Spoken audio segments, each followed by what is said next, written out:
tayo ngayon sa 7-Eleven sa Alauli, kapatid. May isa tayong lalaking nakita nga dito lang sa harap ng sibil. Tanungin natin kung taga-saan siya po.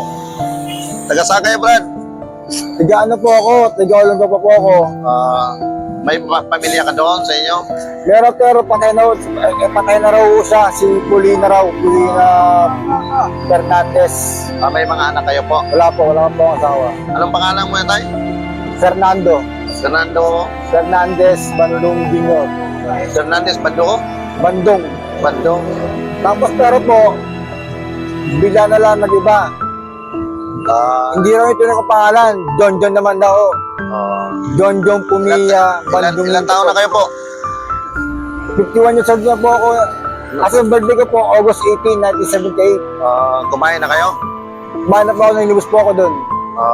Hindi, saan ang punta mo ngayon yan? Wala, naghihintay lang ako dito kasi sabi dito lang ako maghintay. Preda. Preda. Di araw-araw lang kayo, palakad-lakad lang kayo yan? Hindi naman po ako nagnanakaw po. O di ba, palakad-lakad lang kayo araw-araw?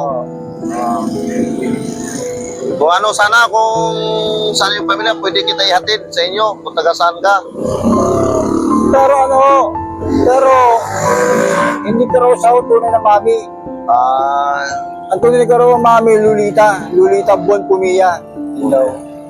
Dito mga kapatid, kay medyo kasi ano siya po, kahit paano, mabutan natin pong konting ano po para makain niya sa araw-araw kasi parang gano'n lang ka araw-araw, palakad-lakad na po. Wala po ako. Pero kailangan mag-iingat tayo kasi tsaka manalangin tayo sa Panginoon. Sa may kapal, hindi naman tayo pabayaan. Gano'n na lang sa ating vlog. Magawa lang kasi kung vlogger, pero tumutulong ako. Nandito tayo mga kapatid ngayon sa 7-Eleven sa Alauli po. May nakita kasi nga ito, kailangan mabigyan natin konting talaga po para kahit paano makain mo araw-araw kung kali gutumin ka.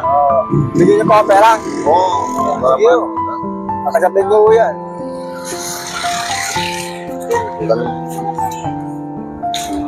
Ito, abutin mo to kahit paano, makatulong tayo sa pang-araw-araw.